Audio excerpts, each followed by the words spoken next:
Welcome to the Daily Videcasting. We've got a stack of fresh sources right off the feed today. Everything from corporate migrations to the final resting place of a certain coin. Let's not linger. Our mission is to quickly extract the most important nuggets of knowledge from the day's buzz, giving you the shortcut to being well-informed. Let's roll through these posts now. First up, global tech. Right. Let's start with a massive play in connectivity over in Africa. This post is from @SawyerMerritt. It says, New WS. Vodacom, South Africa's biggest phone company, has partnered with Elon Musk's Starlink to increase broadband connectivity in its markets on the continent. And it quotes, Starlink is already serving people, businesses, and organizations in 25 African countries. Okay, so on the surface, this looks like a standard partnership. But the real story here is the regulatory move. This is a huge maneuver. How so? Well, Vodacom is integrating satellite backhaul, to boost its mobile networks, which is great for rural broadband. But the key part, the really crucial part, is how it gets around South Africa's rules. The ownership rules, you mean? Exactly. They have this 30% black ownership requirement, which Starlink doesn't meet. So this deal, it leverages these things called equity equivalent programs. It's a clever workaround. So Vodacom provides the local cover, essentially. That's it. It lets Starlink operate without having to change its whole structure.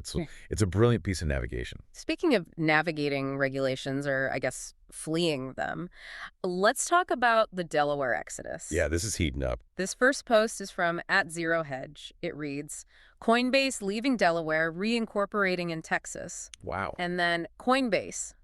Delaware has left us with little choice. Okay, so Coinbase, the biggest crypto exchange in the U.S., is officially out. They're fleeing. Fleeing to Texas, specifically. Yeah. And they're pointing the finger right at Delaware's courts. They are. It's all about the Chancery Court rulings. They're saying the court has become so unpredictable that it undermines, basic business predictability.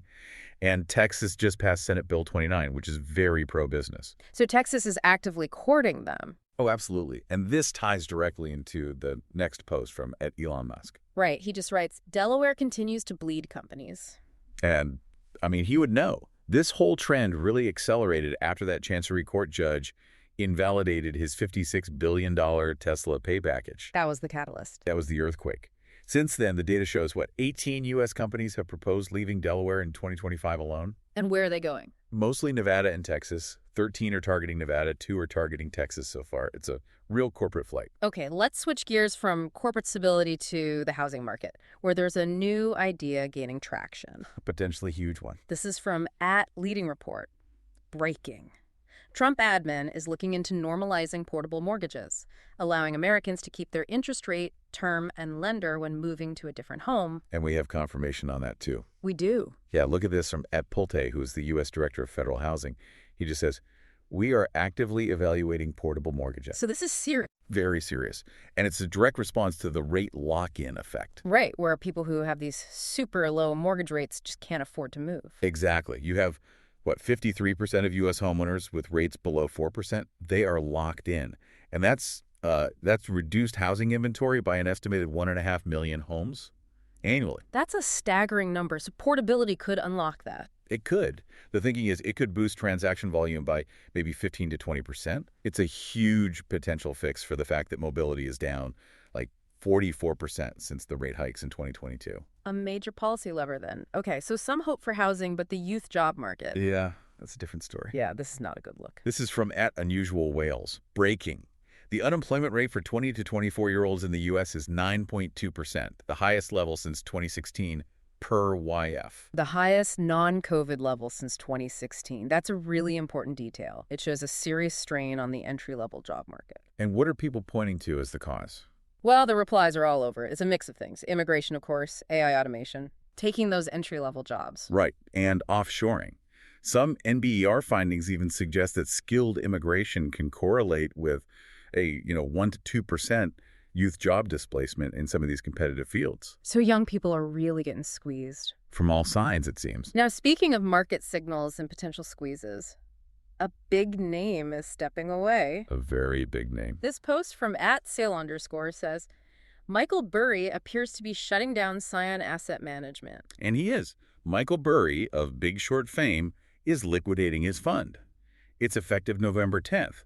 The reason he gives is misaligned security valuations. Which basically means he thinks the market is way overpriced. That's how everyone's reading it. I mean, when the guy who called the 2008 crisis cashes out, it fuels a lot of unease. People think it could be a signal for a market top. But he's been early before. He is often early. But the problem is we can't even check the data to see if he's right this time. And that leads to this next post from @BurryTracker, which just asks, how bad are the numbers? Right. And the answer is we don't know. The White House admitted that because of the government shutdown, the October jobs and CPI data might never be released. The BLS just couldn't collect it. A historic data gap. We haven't seen anything like it since 2013. And it's happening at the exact moment investors are getting nervous. It amplifies all the fears about the economy. Well, speaking of that shutdown, at least it's over. This from @WatcherGuru, JSDIN. U.S. House passes bill to end the government shutdown. Yep. The House passed it. President Trump signed it. Yeah. So that 6-week shutdown, the longest in U.S. history, is finally done. The betting markets were apparently going crazy over the timing. Shows you how much immediate impact these things have. Okay. Shifting from D.C. gridlock to a high-profile arrest. This from @GregPrice11. Breaking. Gavin Newsom's former chief of staff was just arrested by the FBI. Wow. And charged with bank fraud, wire fraud, and conspiracy to defraud the United States, which include funneling campaign money for personal use. So this is Dana Williamson. She was his chief of staff from 2019 to 2021. And we're talking about 23 federal counts here. 23. What are the specifics? They're alleging she diverted around $225,000 from dormant campaign funds. For personal use. Yeah, for things like private jets. The DOJ investigation started way back in 2022, so this has been in the works for a while. From high-level politics to, well, the end of the penny. The end of an era, truly. This post from @PopBase says, after 232 years, the U.S. Mint has made the last penny. And they did. November 12, 2025 was the last day of production. What's the official reason? Just cost. Purely cost. It costs more than 3 cents to make a 1-cent coin. So this move cuts over $100 million in annual losses. But you can still use them, right? Oh, yeah. There's still legal tender. Indefinitely. So, don't throw out your penny jar. It's strange to think about. While we're losing a physical piece of history, our digital reality is. Well, it's getting weird. It is, and this next post nails it. It's from @BabyGravy9. He says, AI has already completely fried the brains of a large number of people, and it's only been producing images like this for a year or two. Imagine how much worse it's going to be in a year, or 5 years, or 10. And he uses this incredible example of Pata Seca, who was a real 19th century Brazilian slave. And what did the AI do to his image? It gave him this modern bodybuilder physique. It's completely anachronistic. And that's the danger, right? People see these AI images, which look so clean and professional, and they assume they're historically accurate. It's a new kind of historical distortion. A very powerful one. Now let's move to something much more immediate and frankly scary. A security threat. Yeah, this is serious. This post from @Catter2 says, I'm glad Matt and his family are okay. This all started at my house. Same person. Be careful out there. Watch each other's back. So this confirms it. The person making these graphic threats against Matt Walsh's son is the exact same individual who is targeting Kettard's home. A single stalker campaign. A single focused campaign against conservative figures. And you have to see this in the context of the unrest after the election and, that high-profile assassination back in September. Yeah. It's a very tense environment. It really is. Okay, let's try to end on something a bit lighter. Tech. Gaming tech, specifically. The return of a ghost. From @CultureCrave, Steam Machine has been announced. It's a new hardware that lets you connect to any TV or monitor and play Steam games. So Valve is reviving the Steam Machine. The original line from 2015 was a pretty big failure. What's different this time?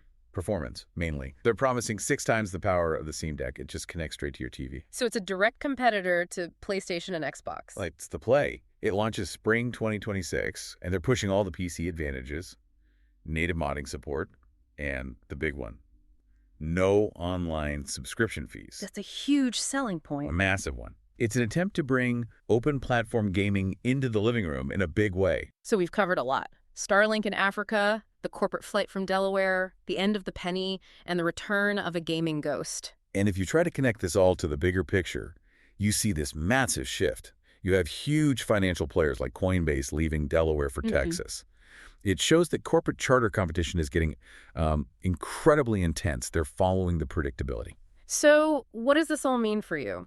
I think the key here is to watch not just where companies are setting up shop, but why. Those state level governance reforms are shaping the predictability of the entire business world. And that eventually impacts all the markets that you interact with every single day. Keep an eye on that. That's it for today's Daily Vibe Casting. We'll be back tomorrow, scanning the next stack of sources for your deep dive.